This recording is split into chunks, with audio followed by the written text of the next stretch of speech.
আমি নীলোৎপল পাত্র। আমার পূর্বের ভিডিওতে আমি বিএড এর রেজিস্ট্রেশন সংক্রান্ত তথ্য দিয়েছিলাম। সেই ভিডিও দেখে অনেকেই আমার কাছে জানতে চাইছো যে বিএড এর এই রেজিস্ট্রেশন মাইগ্রেশন সার্টিফিকেট জমা না দিলে আদৌ কি করা সম্ভব। শুরু করি আজকের ভিডিও। আজকে আমি এই প্রশ্নটার উত্তর দেব যে মাইগ্রেশন সার্টিফিকেট ছাড়া আদৌ কি রেজিস্ট্রেশন করা সম্ভব।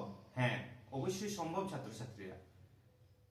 মাইগ্রেশন সার্টিফিকেট তুমি যদি তোমার রেজিস্ট্রেশনের সময় না দাও, সেক্ষেত্রে তুমি মাইগ্রেশন সার্টিফিকেট পরেও সাবমিট করতে পারো। ইউনিভার্সিটি আরো কয়েকবার সুযোগ দেবে তোমাকে মাইগ্রেশন সার্টিফিকেট জমা করার জন্য। তখন সেই সময়ের মধ্যে তোমাকে মাইগ্রেশন সার্টিফিকেটটা সাবমিট করতে হবে। তবে এক্ষেত্রে একটা জিনিস বলে রাখি, যদি তুমি এই সময় মাইগ্রেশন সার্টিফিকেট দিতে সক্ষম হও, তাহলে প্রথম ধাপেই তোমার রেজিস্ট্রেশন হয়ে যাবে, তোমার কোনোরূপ কোনো সমস্যা হবে না।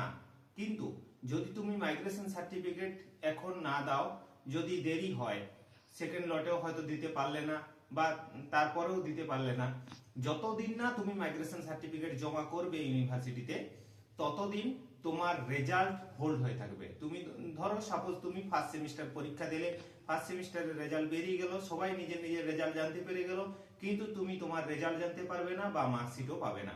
ফলে একটা সমস্যা হয়ে যায় যে তুমি যদি কোনো কারণে সাপ্লিমেন্টারি পেয়ে থাকো, সেই সাপ্লিমেন্টারি ব্যাপারটা তুমি পরে সেই সময়টা রিভিউ করতে পারবে না, রিভিউ করার সুযোগটা তুমি হারাবে।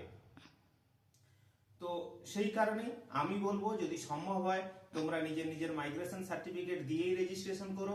কিন্তু যদি কোনো কারণে সম্ভব না হয়, কারো হয়তো ইউনিভার্সিটি অনেক দূরে, আনতে যেতে সমস্যা বা অন্য কোনো সমস্যার কারণে তুমি আনতে পারছো না মাইগ্রেশন সার্টিফিকেট, অবশ্যই তুমি পরে মাইগ্রেশন সার্টিফিকেট জমা করতে পারো, তাতে কোনো সমস্যা নেই।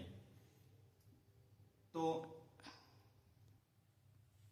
তো আমি বলবো প্রত্যেককেই যে তোমরা তোমাদের মাইগ্রেশন সার্টিফিকেট দিয়েই রেজিস্ট্রেশন করার চেষ্টা করো। যদি না সম্ভব হয়, সেক্ষেত্রে তোমরা পরেও মাইগ্রেশন সার্টিফিকেট জমা করতে পারবে, তাতে কোনো সমস্যা নেই। তো আজকের ভিডিও আমার এই পর্যন্তই। যদি আমার চ্যানেলটা আমার ভিডিও ভালো লাগে, সেক্ষেত্রে তোমরা আমার চ্যানেলটা সাবস্ক্রাইব করে দেবে এবং লাইক কমেন্ট অতি অবশ্যই করবে, যাতে তোমরা নতুন নতুন আমার যে ইনফরমেটিভ এবং এডুকেশন রিলেটেড যে ভিডিও আসতে চলেছে, সেইগুলো সবার প্রথমেই তোমরা পেয়ে যেতে পারো। ধন্যবাদ।